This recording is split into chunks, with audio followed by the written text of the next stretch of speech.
Assalamualaikum warahmatullahi wabarakatuh. Selamat pagi anak-anak. Hari ini kita belajar tema 2, subtema 3, pembelajaran 1. Sebelum kita memulai pelajaran, sebaiknya kita membaca doa terlebih dahulu. Membaca doa dimulai.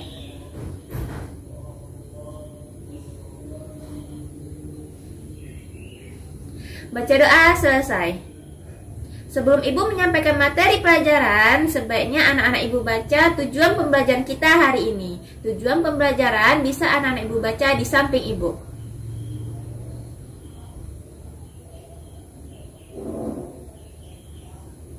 Sudah dibaca anak-anak? Baiklah, materi kita hari ini adalah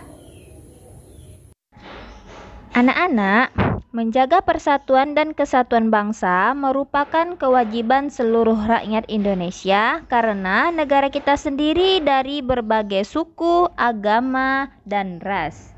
Sebagai pelajar, kamu dapat bersatu dalam diskusi saat belajar di dalam kelas.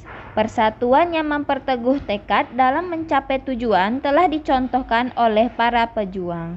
Keteguhan hati dalam mewujudkan persatuan dapat dicontoh dari seorang pemuda di masa proklamasi kemerdekaan, yaitu Burhanuddin Muhammadiyah, BM Diah, dan naskah asli proklamasi. Teks proklamasi awalnya ditulis tangan oleh Soekarno, kemudian diketik oleh Sayuti Melik agar terlihat rapi. Teks asli tersebut kemudian dibuang ke tempat sampah. Salah seorang pemuda yang ikut hadir pada saat persiapan proklamasi kemerdekaan adalah BM Diah. Ia mengambil naskah asli dari tong sampah dan disimpannya. Ia menilai bahwa teks tersebut memiliki sejarah yang tinggi. Naskah asli yang disimpan BM Diah selama 46 tahun 9 bulan 19 hari kemudian dikembalikan kepada bangsa Indonesia. Dia membawa naskah asli proklamasi kemerdekaan RI pada Selasa pagi 19 Mei 1992 pukul 10.30 dan menyerahkannya melalui Presiden Soeharto. Naskah itu kemudian disimpan oleh Arsip Nasional atas anjuran Soeharto. Keputusan BM Diah untuk menyimpan naskah asli sangat tepat. Seluruh bangsa Indonesia sampai sekarang dapat menikmati naskah asli proklamasi dan belajar banyak dari kejadian saat itu.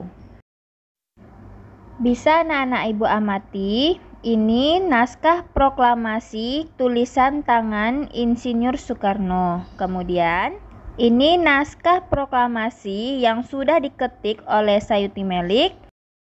Dan ini foto dari BM Diah. Kata-kata yang digunakan pada teks proklamasi menggunakan kata baku. Kata baku digunakan dalam situasi resmi dan penulisan dan pengucapan sesuai Pedoman Umum Ejaan Bahasa Indonesia atau PUEBI. Contoh kata baku dan tidak baku. Nasihat, katanya tidak baku, kata bakunya adalah nasihat. Apotik tidak baku, kata bakunya adalah apotek. Cuman tidak baku, kata bakunya cuma. Gubuk tidak baku, kata bakunya gubuk. Jadwal tidak baku, kata bakunya jadwal. Sekarang tugasnya, buatlah peta pikiran dengan memperhatikan kata baku dari bacaan BM Diah dan naskah asli proklamasi. Jangan lupa juga gunakan kalimat efektif ya. Anak-anak ibu, sekarang perhatikan gambar yang ada pada video ini. Tanaman sangat berguna bagi kehidupan manusia. Salah satunya adalah untuk membersihkan udara. Banyak penduduk Indonesia memanfaatkan tanaman sebagai pagar. Salah satunya adalah beluntas. Beluntas adalah tumbuhan semak. Tumbuhan ini bercabang banyak, berusuk halus dan berbulu banyak. Beluntas dapat tumbuh di daerah kering, tanah keras dan berbatu. Tingginya bisa mencapai 3 meter. Dengan habitat dan ciri fisiknya tersebut, beluntas banyak dimanfaatkan sebagai tanaman pagar. Banyak rumah-rumah menggunakan beluntas sebagai pagar hidup. Selain tumbuhan, hewan juga berguna bagi kehidupan manusia. Sekarang kita akan membahas salah satu hewan terkait habitatnya. Keong sawah atau tutut hidup di perairan dangkal yang berdasar lumpur. Keong sawah banyak hidup di sawah, rawa-rawa, pinggir danau, dan pinggir sungai kecil. Keong sawah berguna untuk membersihkan lumut di kolam ikan.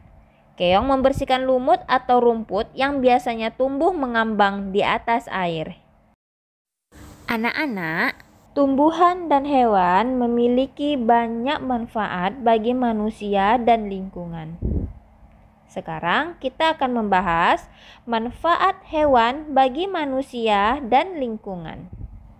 Daging, telur, dan susu digunakan manusia sebagai bahan makanan. Yang kedua, kain sutra berasal dari serat kepompong ulat sutra. Domba dapat menghasilkan wol. Kulit hewan seperti sapi dan kerbau dimanfaatkan dalam pembuatan jaket. Selanjutnya, kulit sapi dan kerbau dimanfaatkan sebagai bahan pembuatan wayang kulit. Selain itu, bulu angsa dimanfaatkan untuk membuat kok. Selanjutnya, penghasil pupuk organik. Kotoran berbagai jenis hewan seperti sapi, kambing, dan ayam dapat digunakan sebagai bahan pembuatan pupuk organik yang baik dan tidak membahayakan bagi lingkungan. Terakhir, penghasil tenaga. Tenaga gajah dimanfaatkan untuk mengangkut kayu. Tenaga kuda dimanfaatkan untuk menarik delman. Tenaga kerbau dimanfaatkan untuk membajak sawah. Sekarang, kita akan membahas manfaat tumbuhan bagi manusia dan lingkungan. Yang pertama, sebagai bahan makanan. Bagian tumbuhan yang dapat digunakan untuk bahan makanan adalah batang, daun, bunga, buah, dan biji. Tumbuhan yang dimanfaatkan batangnya adalah tebu dan sagu. Tumbuhan yang dimanfaatkan daunnya seperti bayam, melinjo, dan selada. Tumbuhan yang dimanfaatkan bunganya adalah brokoli, bunga kecombrang, dan bunga kol. Tumbuhan yang dimanfaatkan bagian buahnya seperti buah pisang, apel, jeruk, dan semua buah-buahan. Terakhir, tumbuhan yang dimanfaatkan bijinya seperti padi, kacang, dan jagung. Selanjutnya, sebagai bahan sandang. Serat kapas dimanfaatkan untuk membuat kain katun. Selanjutnya, sebagai bahan bangunan, kayu dari pohon jati, pohon kelapa, dan pohon meranti dimanfaatkan untuk bahan bangunan. Selanjutnya, untuk bahan obat. Banyak tanaman dimanfaatkan untuk obat seperti daun sirih untuk gatal-gatal, akar alang-alang untuk panas dalam, kulit batang kina untuk mengobati malaria, mentimun untuk menurunkan tekanan darah tinggi, bunga melati untuk mengobati demam, daun kumis kucing untuk mengobati batu ginjal, daun dada untuk menurunkan panas, jahe untuk mengobati batuk, daun jambu biji untuk mengobati diare. Yang kelima, tumbuhan sebagai bahan baku industri. Seperti getah karet digunakan dalam pembuatan ban, getah pinus dimanfaatkan sebagai orang dalam industri cat, kayu pinus digunakan industri kertas, buah kelapa sawit dimanfaatkan sebagai bahan dalam industri minyak goreng. 6. bahan pewarna alami. Sawi dan pandan untuk berwarna hijau, wortel pewarna jingga, kunyit pewarna kuning, buah naga pewarna pink, beet sebagai pewarna merah, ubi ungu sebagai pewarna ungu. Yang ketujuh, tumbuhan sebagai menjaga kualitas air. Tanaman bakau menjadi penyaring alami dari air laut menjadi air tawar. 8. Sebagai penyedap atau bumbu. Contohnya lada, kunyit, ketumbar, daun salam, bawang, dan lain-lain. Selanjutnya, sebagai penghasil minyak atsiri, contohnya tumbuhan kayu putih dan serai. Sekarang, kerjakan tugas kedua. Pilih salah satu jenis tanaman dan hewan. Amatilah habitatnya. Kemudian, tulislah manfaat hewan dan tumbuhan tersebut bagi kehidupan manusia. Anak-anak, setelah proklamasi kemerdekaan, bangsa Indonesia menjadi bangsa yang merdeka. Merdeka dari segala bentuk penjajahan.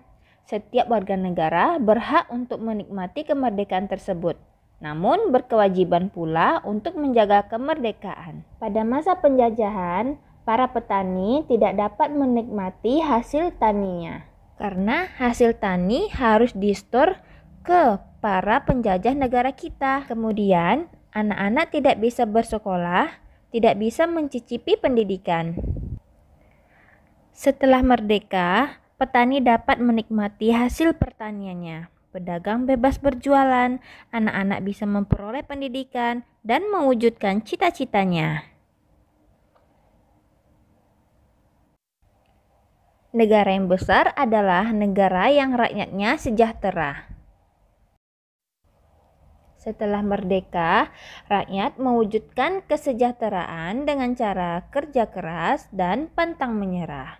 Pelajar mewujudkan cita-citanya dengan cara giat belajar, mengasah kreativitas, dan menguasai ilmu pengetahuan dan teknologi. Demikianlah materi kita hari ini. Untuk lebih memahami materi yang telah Ibu sampaikan hari ini, silahkan anak-anak Ibu putar-putar terus video yang telah Ibu berikan.